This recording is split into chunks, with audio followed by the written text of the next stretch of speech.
سلام سلام على ملء زلهم تجارو إرتراويانن كمية وعيلكم كمية مسخهم أخولكم تحري مسح ساعات ونسل زل بعي أبزز زلهم عالم سلام نخد خونو يمني ليتي بعنا نجوا بتجرا إرترا حصر زولا فيديو صريحة نيروزئ زعوا ناي سرعة بلسقنا رومو سراويت بلسقنا زخفت خوينات المعرفة تجراي ريهم ويهم أفتح محور ميديات ونزع زلوا so أبي كنا تات لنا زي update المهابي حيزي مسأكم زلوا هم على تيو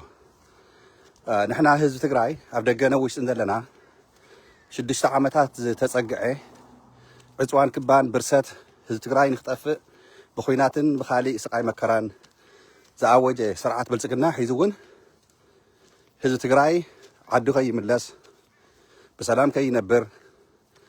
نخطف هزبنا استوقس صلاينا سرعة بلصقنا أرومايو معراب تግራይ بسراويت ኤርትራ ይኮነን ተወሪሩ ዘሎ معراب تግራይ بسراويت ሱዳን ይኮነን ተወሪሩ ዘሎ معراب تግራይ ሒዙውን بسراويت ፋኖ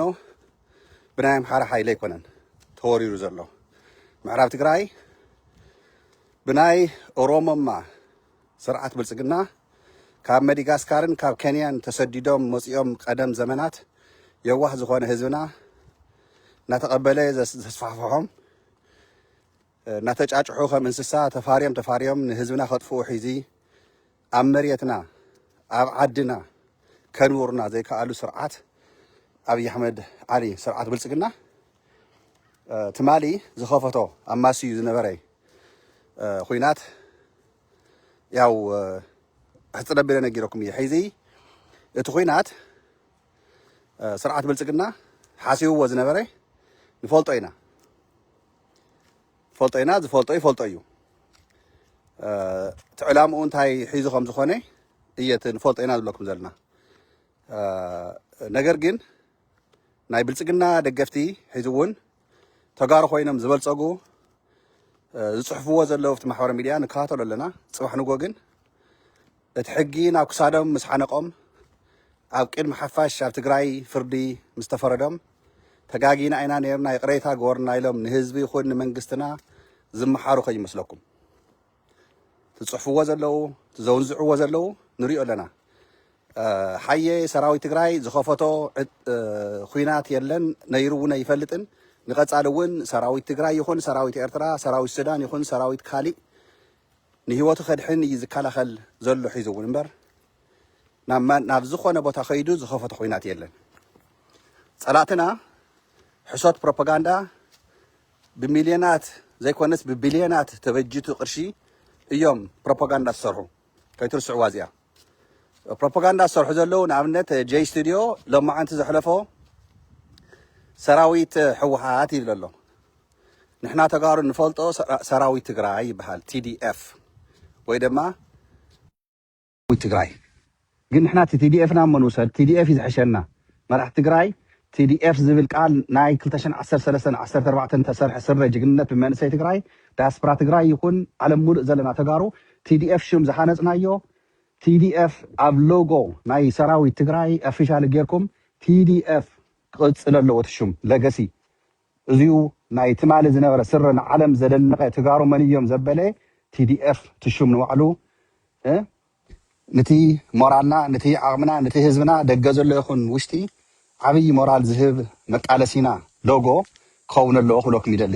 ናብቲ ናይ ብልጽግና ክመፀኩም ስርዓት ብልጽግና ናብ ብብዝሓቱ ናብ ፊነርዋ ግንባር ናይ ሰራዊት ትግራይ ከባቢ ደፊኡ ንኽኣቱ መፅኡ ሰራዊት ትግራይ ዘድልዮ ስጉምቲ ምክልኻል ገይሩ ምክልኻል ጥራይ ዘይኮነ መጨረሻ ግን እርምጃ ወሲዱ ማለት እዩ መጀመርታ ስርዓት ብልጽግና 120 150 ሚሊ ሜትር መዳፍዕ ማዕለያ ዘይብሉ ዓይኒ ዕሙት ይትኩስ ነይሩ ኣማስዩ ብድሮናት እውን ደጋጊሙ መጥቃዕቲ ይገብር ኣሎ ኺሉ ሰራዊትና ኣበይ ይውዕል ኣበይ ይሓድር በዓል ይፈልጥ ሰራዊትና ብልጽግና ሰራዊት ትግራይ እንሄና በለ ناي نه شخالات ودي شخالات ناتوكوسه خالي ترف 250 250 ملم زتوكوسه مدافع ببزحاتو سراويت تግራይ ግደፍዎ سراويت سودان ኣብ ዓዲ ዘሎ ኣብ መሬት ዘሎ ካብ ናሃትና ሰራዊት ብጣዕሚ ብርሕቀት ዘሎ ናይ ሱዳን ሰራዊት ተይቀረ ሓሊፉ ኣብ ውሽጢ ሱዳን ብዙሕ መዳፍዕ ተተኮሰ ኣብ ናይ መሬት ሱዳን ዓልዩ እዩ ንሱዳንስ ብዕሊ ኩናት ከፊትላ እዩ ስርዓት ብልጽግና እዚ ብጣዕሚ መግረም እዩ መቸም ፍርሒ ራዕዲ ክፍጠር ተለሲ ትገብሮኒ ኢኻ ጨንቀካ ስለዚ ዝጨነቆ ስርዓት ብልጽግና ካሊእ ትረፍ ኣብዚኣ ሓደኢኹም ኤርትራውያን ተቃለስቲ ንእሽተይ ፈርኻ ከይትወለየኹም ስርዕ ጠቕሰው ትኩኑ ናብ ኤርትራ ሸንደወን መዳፍዑ ብሑመራ ገይሩ እውን ብደንብ ገይሩ ኣብ ምዕራብ ትግራይ ብደንብ ትፈልጥዎ እምኒ ሓጀርን ሑመራን ድልድል እዩ ከም ናይ ራማ ዝፈልዮ ሑመራን እምኒ ሓጀርን ማለት እዩ እታ ድልድል እያ ትፈልየና መሬት ትግራይን መሬት ኤርትራን ብናይ ምዕራብ ትግራይ ብሑመራ ኣከባቢ ዘሎ ማለት እዩ ስለዚ በቲ ናይ ሑመራ ኣከባቢ ግንባር ዘሎ ናይ ብልጽግና ናብ እምኒ ሓጀር ናብ ሰራዊት ኤርትራ ማዕለያ ዘይብሉ መዳፍዕ ተኽሲ ከፊት እዩ ተኩስሉ እዩ ቲዲኤፍ ይኹን ሰራዊት ሱዳን ይኹን ሰራዊት ኤርትራ ግን ኩናት ወልዑ ዘይኮነ ግብረ መልሲ ክህብ ተገዲዱ ግብረ መልሲ ተዋሂቡ ስርዓት ብልጽግና ሓሲብዎ ዝነበረ እቲ ናሃትና ሰራዊት ትግራይ ኣብ ምዕራብ ትግራይ ዘሎ ዓዱ ኣብ ቦትኡ ዘሎ ወይ ኢዱ ክህብ ወይ ሃዲሙ ክለቅቕ ክወፅእ ሓሲብዎ ዝነበረ ግን ዘይሓሰቦ ውርደት ዘይሓሰቦ ሞት ጉድኣት በፅሕዎ ዘሎ ዝርዝሩ ብዙሕ የለናን ግን ትመጥቃዕቲ ናይ ሰራዊት ትግራይ ክጥቃዕ ሓሲብዎ ዝነበረ ስርዓት ብልጽግና ዓብይ ስዕረትን ዓብይ ሓደጋን ጥራይ ዘይኮነ ረይስኡን ጉድኣቱን ይሒዝ ዝኣር ዘሎ ቀትሪ ጠጠው ኣቢልዎ ውዒሉ ረይስኡ ሙሉእ ኣርየን ኣብ ማስዩ ሒዙ ከዓ ነየይ ከምቲ ትማሊ ዝጀመሮ ብከበድቲ መሳርሕታት ይትኩስ ኣሎ ግን ንሱ ሒዚ ዋላ ሓንቲ እታ ጉዳይ ርእይዋ እዩ እንታይ ዓይነት ኣሰላልፋ ሒዝና ከም ዘለና ንሕና ተጋሩ ኤርትራ እውን ዝኾነ ዝመፀ ይምፃእ ኣብ ዓዳ ይኹን ኣብ ትግራይ ኣሰላልፋና ሎሚ ተቐይሩ እዩ ናይ ዓለም ዲፕሎማሲ ክግድእ እዮም ሃገር ምስ ክልል ኣይትፃመድን እያ ከምዚ እናበሉ ፖለቲካ ተንተንቲ መሲሎም ኣብ ወፃኢ ስለ ዘለው ስማርትፎን ስለ ዝሓዙ ፈላጣት ኮይኖም ዝልፍልፉ ኣለውና እዮም ሰራዊት ትግራይ ሙሉእ ብሙሉእ ናብ ኩናት ኣብ ምዕራብ ዘሎ ናብ ኩናት ዘይኣተወሉ ምክንያት እነግረኩም ዓቕሚ ሲልና ከይመስለኩም ዓቕሊ ስለ ዘለና እዩ ኣብ ምዕራብ ዝኒሄ ሰራዊት ትግራይ ናይ ዓቕሚ ጉዳይ ዘይኮነስ ናይ ዓቕሊ ጉዳይ ኣብ ሰዓት እዚዩ መንግስቲ ትግራይ ብትግራይ ደረጃ ኣዋጅ ስለ ዘይተኣወጀ ኣብዚ ሰዓት እዚዩ ትግራይ ብግዝያዊ ምድንጋራት መራሕቲ ዘይኮነት ሲ ብህዝቢ ተመሪፁ ዝነበረ መንግስቲ ሙሉእ ሓላፍነት ወሲዱ መኸተና ዝመርሕ መስዋዕትና ዝቅንስ ዓድና ዝምልስ ህዝብና ዝምልስ ላዕላውነትና ዝምልስ መንግስቲ ኢና ኣቕሚጥና ኣብ ትግራይ ክንምራሕ ኣብ ደገ ነውሽጢ ዘለና ቃል ኣቲና ዘለና ውልቀ ሰባት ኮይና ከም ኣክቲቪስት እውን ኣብ ፌስቡክ ይኹን ኣብ ቲክቶክ ኣብ ዝተፈላለዩ ማሕበራዊ ሚድያታት ንውንዝዖም ሓበሬታታት ክትርድዎ ዘለኩም ሰራዊት ትግራይ ክንዲዚኡ ይጥቀለዎ ሰራዊት ትግራይ ብዙዩ ከምዚ ገይረሎ እናበልካ ምዝራብ ክልክል ምዃኑ ቪድዮታትን ፎቶታትን ምልጣፍ ኣብዛ ሰዓት እዚኣ ናይ ትግራይ ሰራዊት ዝምልከት ነገር እውን ክልክል ጥራይ ዘይኮነ ብሕጊ የጥይቕ ምዃኑ ንኩልና ከምዚ ኣጋጣሚ ገወዛት ዝኾንኩም ተቃለስቲ ኣሕዋትና ኣሓትና ብገይጋታትን ብዘይፈለጥኩሞ ነገራትን እዚ ፖስታት ነገር ጥንቃቄ ግበሩ ምክንያቱ ንሃትና ምሽጥር ንሃትና ዝተላልፋ ንሃትና ሓይሊ ሚዛን ፀላእቲ ብቀሊሉ ካብቲ ንሕና ንሰርሖ ዘለና ማሕበራዊ ሚድያታት ንዛረቦም ቃላትን ንጥፎም ቪድዮታትን መፅናዕቲ እናገበረ ብብዝሓቱ ካብ 60 እስካብ 90% ኢንፎርሜሽን ኣብ ማሕበራዊ ሚድያ ዝርጋሕ እዩ መቀደም ዘጣራቅም ፀላኢ ካብኡ ተረፈ ቀሊል እዩ ዕሱባት ኣብ ውሽጢ ዋፊሩ ብቅርሺ ልዩ ሓበሬታ ዝረክብ ሕዚ ግን ብሓፂሩ እንታይ ይብለኩም ኣለኹ ብድፍኑ ሰራዊትና ኣብ ዘለዎ ቦታ ኩናት ተኸፊትዎ ንሂወቱ ከድሕን ኣብ ዓዲ ኮይኑ ግብረ መልሲ ክህብ ካነየ መብቱ እዩ ግብረ መልሲ ክህብ እንተሎ ግን ሓየ ሰራዊት ትግራይ መቸም ቲዲኤፍ ስቁኢሉ ዓይኒ ዕሙቶ ይትኩስን ከም ፀላእቲ ቲዲኤፍ መድፈዕ ይኮነን ትኩስ ከላሽ ብርየን ሒዙ ግን ታንክታትን 120 150 ሚሊሜትር ዝትኮስ መዳፍዕ ዝሓዘ ስርዓት ብልፅግና ኣብ ሓፂር ሰዓታት ትማሊ ለይቲ ተይወግሕ እንዳሃለወ ረይሳ ብረይሳ ገይርዎ ኣሎ ውቕዕ ብውቕዕ ገይርዎ ኣሎ እዚ ሓይሊ እዚ ተቐጥቂጡ ናፍቲ ናይ ፊነርዋ ግንባራት ናብ ካሊእ ቦታ ከኣትዎ ሓሲብዎ ዝነበረ ግን ተቐጥቂጡ ኣብ ራዕድን ኣብ ህድማን ሓዲሩ ቀትሪ ጠጠው ኢሉ ነይሩ ሕዚ ግን ብርሑቕ ኮይኑ ተወሰነ ከበቲ መሳርያ ይትኩስ ኣሎ ሓደ ነገር ክብለኩም ንሕና ሰራዊት ትግራይ ህዝቢ ትግራይ ዲያስፖራ ትግራይ ኩልና መንግስቲ ትግራይ ኣዋጅ ክእውጅ ኢና ንፅበ ዘለና ኣብ ሰዓት እዚዩ ትፈልጥዎ ዘለኩም ትማሊ ተኸፈተ ኩናት ኣብ ምዕራብ ትግራይ ንምድንጋር ሓይሊ ሚዛን ናይ ትግራይ እውን ንምዝባዕ ተሰርሐ ሽርሒ እዩ እዚ ኩልካ ትግራይ ትፈልጦ ኣለካ ምክንያቱ ሰሙን ሙሉእ እናተኸታተልና ስለዝቀነይና እንታይ ይገብር ከም ዘሎ ሓይልታቱ ካበይና ሰብሰበ ከም ዝቀነየ እውን እናተኸታተልናዮ ቀኒና ኢና ሕዚ እውን ንከታተለሉና ኢና እታ ናይ ንፃድቃን ኣብ ኣዲስ ኣበባ ኮይኖም ዝፍክርዋ ዝፀንሑ ሓንቲ ወርሒ እያ ክትወስደና መቐለ ኣቲኻ ተኡ ዘሎ ስርዓት ምባል እዩ ገለገለ ዝብል ዘሎ ሕዚ ካብ ኣብ ቆቦ እውን ተወሰኺ ሓይሊ እትየልኒ እዩ ሕዚ ስርዓት ብልፅግና ናብ ቆቦ ሓይሊ ተእትኒ ካብ ቆቦ እስካብ ዋልድያ ሕዚ ብሙሉእ እቲ ጎቦታትን እቲ መስመር ናይ ፅርግያታትን በዚ ደፊኡ ቲዲኤፍ ከይመፅ ኢሉ ኣብ ሕድሕድ ቦታታት መከናይዝ ዘዝመልአ እናገበረ ቐሚጡልኒ ፀላኢ ስርዓት ብልፅግና እዙ ናይ ፍርሒ ናይ ራዕዲ ምልክት እዩ ናይ ምክልኻል ንባዕሉ ቦታታት እዩ ሒዚ ድፍዓት ሰሪሑ ምክልኻላት በበይ ክገብር ከም ዘለዎ ሓይሊ ግን ንሱ ድሓን ወታደራዊ ጥበብና እቲ ንሕና ብጅግንነት ንፍለጠሉ እነየውና መራሕቲ እነየውና ሓደሽቲ ወለዶ ቲዲኤፍና ጀጋኑ ዝኾኑ ድፋዕ ዝሓዘ ዘይኮንካ ትገጥምሲ ድፋዕ ሒዙ ዘሎ ከመይ ጌርካ ተፍርሶ ባዕሉ ሰራዊት ናይፈልጥ ባዕሉ መሪሕነት ናይፈልጥ ንስኖም ንገርፎ ኢና ግን ካብ ዋልድያ እስካብ ቆቦ ሓፂርዎ ዝኒሄ ብልፅግና እዙዩ ናይ ራዕዲ ምልክት እዩ ሕዚ ካሊእ ዕላሙ እንታይ እዩ ነይሩ ኣብ ምዕራብ እንተተዓዊቱ ተዝዕወት ነይሩ ናይ ትማሊ ዝኸፈቶ ኩናት ብኡ ዝዕወት ይመሲልዎ ነይሩ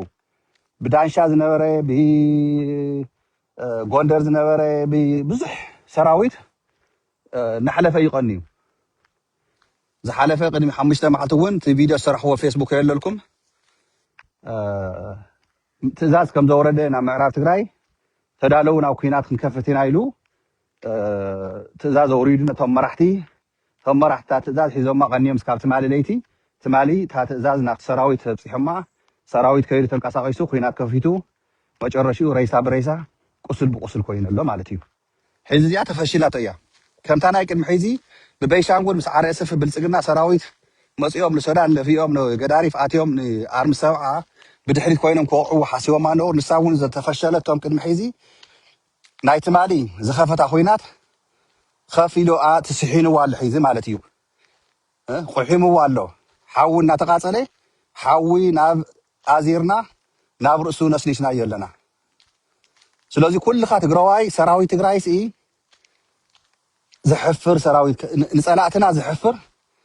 ንፈተውትና ንባዕልናን ግን ብጣዕሚ ዝሕጉስ ብጣዕሚ ዝገርም ተኣምር ይሰሪሑ ሰራዊት ትግራይ ትማሊ ምክልኻል ጥራይ ዘይኮነሲ እቲ መፅኡ ክድምስስ ንሰራዊት ትግራይ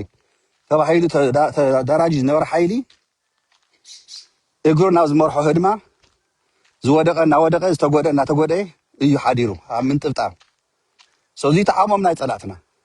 ዝኩሉ ዕጥቂ ሒዙ ኣብዚኡ ክንፈልጦ ዘለና ሰራዊት ሱዳን ንባዕሉ ንክከላኸል ኢሉ ብከበድቲ መሳርያ ግብረ መልሲ ሂቡ እዩ ንብልፅግና ስለዚ ሕዚ ሱዳን ዝሃወሰ ከምዚ ተኩስ እዩ TDF ከምዚ ኢሎም ፀላእትና ማሕበረ ሚድያ ዝጉሕጉሕዎ ዘለው ሕሰት ወዲ ሕሰት የለን ከምኡ ኣይኮነን ኣብ መሬት ሱዳን ዝዓልብ ዝነበረ ባርዓት ናይ ብልፅግና ኢንተርናሽናል ቦርደር ጥሒሱ ትኩሶ ዘሎ መሳርያታት ነዚኡ ሱዳን ሰራዊት ሱዳን ልክዑ ብከበድቲ መሳርያ ብደንብ ጌራ ኣቑሒማቶ እያ ብልፅግና ሰራዊት ብልፅግና ስርዓት ብልፅግና እዚ ናይ መዳጋስካርን ኬንያን ተሓዋዊሱ ዝመፀ ብዘመናት መሬትና ዝወረረ ኣብ ኢትዮጵያ ሒታ ኢትዮጵያ ንሓትና እያማ ንስኩም ተገንፀሉ ዝብለና ዘሎ ነዚ ስርዓት እዙ ኢና ንሕና ኣሪና ኣላሊና ናብ መዳጋስካር ናብ ኬንያ ችድ ውፃኢና ነባሮ መንግስቲ ሃይለማርያም ናብ ኬንያ ኣይኮነን ሃዲሙ ኸይዱ ቀደም ይስዓው ወብድሕሪኡ ካብ ኬንያ እዩ ናብ ዚምባብዌ ኸይዱ ባይተወይ ሕዚ ንሕና ተጋሩ ክርደአና ዘለዎ ኣብ መኸተ ቃልስኒና መንግስቲ ትግራይ ኣዋጅ ንኽእውጅ በቃ ንሕና ክንነብር ኣለና ሕዚ ክንነብር ስለ ዘለና ኣዋጅ ኣውጁ ትኽተት ኣብ ኩሉ ተጀሚሩ ኣሎ ኣዋጅ ግን ንሕና ኩሉ ግዜ እናተጨፍጨፍና እናተኸላኸልና ዘይኮንና ክንነብር ሲ በቃ ውዕል ቪክቶርያ ፍሪስዎ ይፀላኢ ተጋሩ ከጥፍ ተወጊሱ ይፀላኢ ምሳና ተሰለፈ ሓይሊ ኤርትራ ሱዳን ካሊእ እውን ይሄ ደጋጊምና ንብሎ እዚ ሒዝና ሕዚ ስርዓት ብልፅግና ንምጥፋእ ንምቕባር ኣዲስ ኣበባ ከይድካ ኣብዚ ስርዓት ክቅበር ኣለዎ እዚ ጌርካ ኢኻ ትዕወት ህዝቢ ትግራይ ዓለም ሙሉእ ዘለካ ኣብ ውሽጢ ዘለካ ሰራዊት ትግራይ ግን ኩራዕ ብደቅኻ ኩራዕ ብትጅግና ተጋዳላይ ብተን ዋዕረታት ብቶም መንእሰይ ትግራይ ነቕ ዘይብሉ ካብ ቦትኦም ፅቡቕ ምንባባት ተኻይዱ ፅቡቕ ዓወታት ተሓፊሱ ኣሎ ብልፅግና ሓሲብዎ ዝነበረ መዛብሒ ይኹን ብዘይግድስ ተቐጥቂጡ መጨረሹ ዋጋ ዝኸፈለ ንሱ እዩ እምበር ንሕና ኣይኮንናን ዋጋ ከዓ ንሒዚ ጥራይ ዘይኮነስ ጋና ኣብዝኒ ሓይሊ ኣብ ቀረባ ግዜ ከምዚ ድምሰስ ከይትጠራጠሩ ካብ ዋልድያ እስካብ ቆቦ ዘርጊሕዎ ዝኒሄ ካብ ሰቆጣ እስካብ ዓደርቃይ ፀለምቲ ዘርጊሕዎ ዝኒሄ ሰራዊት ከዓ ነይአ ይሰባስቦ እዩ ዘሎ ምክልኻላት ንክገብር ጠቕላላ መፂኡ ናብ ትግራይ ከምቲ ንፃድቃን ዝዓብድዎ ዘለው ግን ናብ ትግራይ ኣትዩ ብራያ ይኹን ብካሊእ ዝረግፆ መሬት ትግራይ የለን ድሕሪ ሕዚ ከም 2013 ከይመስለና ስለዚ ጠንክሩ ፅባሕ ኣኼባ ኣለና እዞም ኣኼባ ንሄይ ፅባሕ መንግስትና ሕወሓትና ናይ ትግራይ ዝረኢኹሞ መድረኻት ዝቐነየ እቲ መድረኻት ንሱ ይዛዘመሎ ወዳድዮመሎ መራሕትና መንግስትና ህዝብና ሰራዊትና ምዕሩይ ዝኾነ ሓላፍነታት እውን ብዙሕ ቦታታት ኣመዓራርዮም ወዳድዮም ኣለው ዘድልየና ናይ መኸተ ጉዳይ እውን ተወዲኡ ዘሎ ኣብ ትግራይ ምክንያቱ ክንነብር ኣለና ንሕና ከም ተጋሩ ኣብ ዓድና ክንነብር ሲ ንማንም ፈቃድን ከልካልን ክኸውን ኣይንፈቅድን ንሕና ተጋሩ ንክንነብር ሲ ብስረይና ብቅልፅምና ምዃኑ ትማለው ርኢና እየን ኣብ ምዕራብ ትግራይ ትቅልፅም እንሄ እዩ ትመሪሕነት እዩ ጠሊሙና ነይሩ ቅድሚ ሕዚ መሪሕነት ካ ሒዚ መፅኡ መንግስቲ ሙሉእ ሒዝና እኒና መንግስትና ሙሉእ ሒዝና ዘለና ሒዝና ግን ክንዕወት ኢና ፅባሕ ኣኼባ ከይተርፉ ኢኹም ብዙም ኣኼባ እዩ ዓለም ሙሉእ ዘለና ናይ ዳያስፖራ እዩ ኣኼባ ካብ ውሽጢ መሪሕነትና መንግስትና ውድብና ይክመፅእ ዘለና ሕቶ ኣወዳድባ ሰላልፋና ቃልስና ከመይ ክነጠናኸሮ ከም ዘለና ዳያስፖራ ትግራይ ፅባሕ ክንማየጠሉ ኢና ድሕሪኡ ናብ መኸተና ኢና ኩናት ተጀሚሩ እዩ ፀላእትና ሰላሕታዊ ኩናት እዮም ጠጠው ኣቢሎሞ ድሕሪ ውዕል ቪክቶርያ እምበር ድሕሪኡ እውን ብድሮናት ጨፍጫፍ ኣካይድዎ ናይ ሕዚ ግን ስኢልካ ድሮን ጥራይ ኣይኮነን መዳፍዕ ዝሓዙ ዕጥቂ ኩሉ ናብ ሰራዊት ትግራይ ኣብ ምዕራብ ትግራይ ትማሊ ከማ ኢሉ ኣብ ተኽሲ እዩ ሓዲሩ መጨረሹ ግን ፅቡቕ ዝኾነ ውፅኢት ረኺብና ኣለና ኢና ጅግና ዝኾነ ሰራዊትና كلهم نتيديف كبر خلوكم تسفى يقبر تطناخر حيلي ناي مجرشا نحنا نورلو صلاتنا جن زقبورلو زمن اب قربا جتري واخم 2010 شعتن تمصل بتግራይ ዓመተ ምህረት ማለት እዩ ሓቢርና ዓድና ኸይድና بدم بجانا بسلام كم النبر هذا تجراي ناي مجرشا سلام درخولو عاوز درخولو حيزيا تنكرو دياسبرا تجراي دياسبرا إرترا على ملء زلهم تقارن إرتراويان بحال نسلف بحال نقالس كنعوتنا تجينا سرح زل تجينا سراوي تجراي رينا يئنا ناي تمالز تخفت خوينات ليتي بلصقنا يتدمسس حديرو سراوي تجراي يكونن سراوي بلصقنا يتدمسس حديرو تناب من حجر ناب سودان ناب فينروا ناب كالي جنبارات سراويتنان ناب قراوت حجرات نستقصوا مدافعين كالتن نو مسحاني تخوينات حدير الله تنكرنا خنوص عينا حابرنا خنقالس عينا أيهم كلكم يدلي يغني الله